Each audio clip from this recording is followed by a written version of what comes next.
In this video, we're going to be talking about using AI to design t-shirts. So, what to expect from AI, Gemini, ChatGPT when designing a t-shirt? Just like all AI, it is a tool. It is not a replacement for your brain. It is a robot and it's going to make mistakes. It's also not a mind reader. So when you get to designing with ChatGPT for your t-shirt, you need to be super clear and specific with your ideas. You always need to review and edit the results, and you always need to have a conversation with the robot. What does that mean? That means you're going to be giving it feedback about a whole bunch of things as it's generating designs based on your prompts.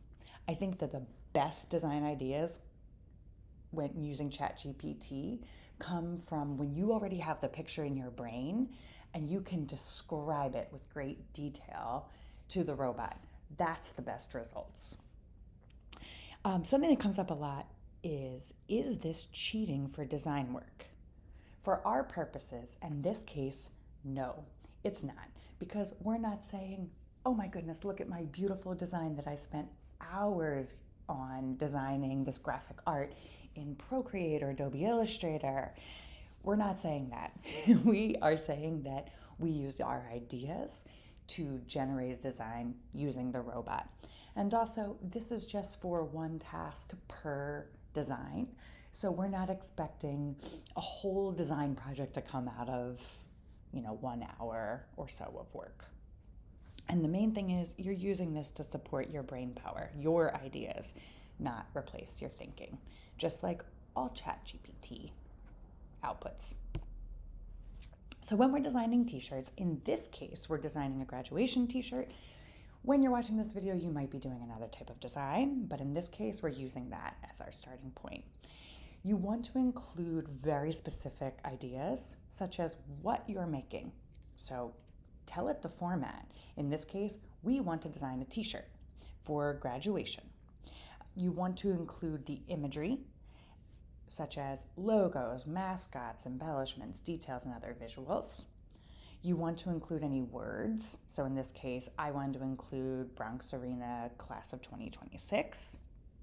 You want to include which colors you'd like to see in the design. You can also include in your prompt to the robot what you don't want to see in the design. So please use X, Y, and Z colors, but don't use A, B, and C. Putting in the style or the vibe or the aesthetic that you're going for is also really helpful for the robot.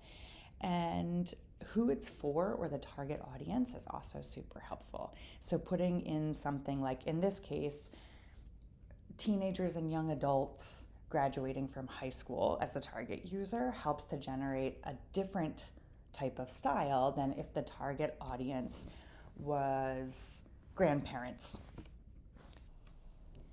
So when I'm talking about getting specific, one thing that you can do to get really specific is first look up a bunch of ideas and start to make a little mood board or a vision board of things that you like or things that you might want to incorporate.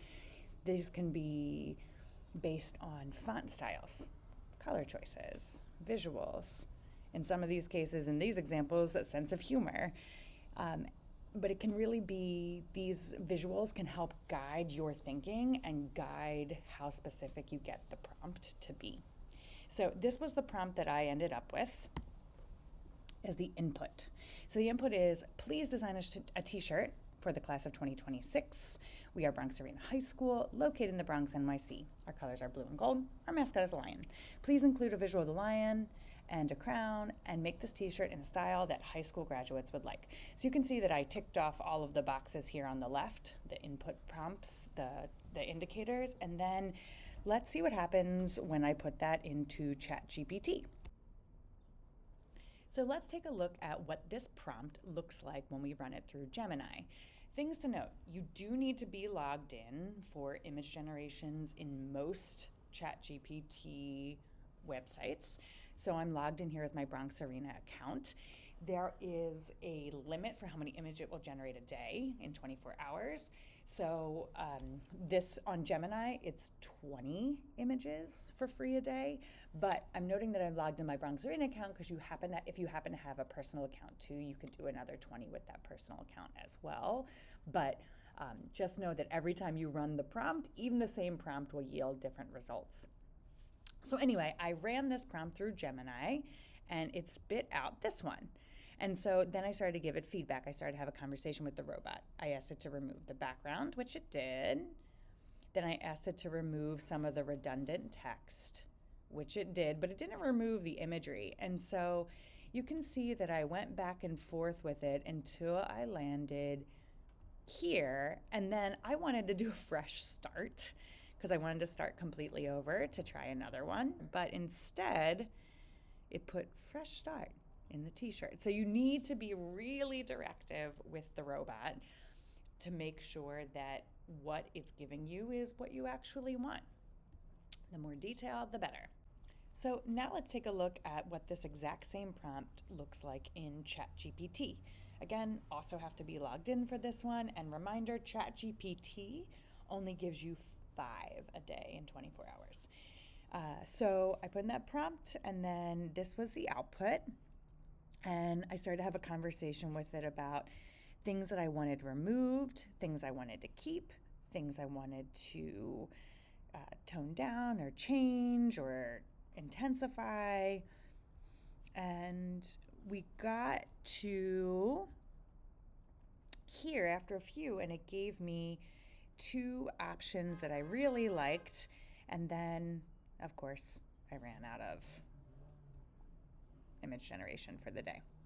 So when you are designing, just make sure you are clear, that you are specific. You can try the same prompt through multiple ChatGPT websites and see what the results are.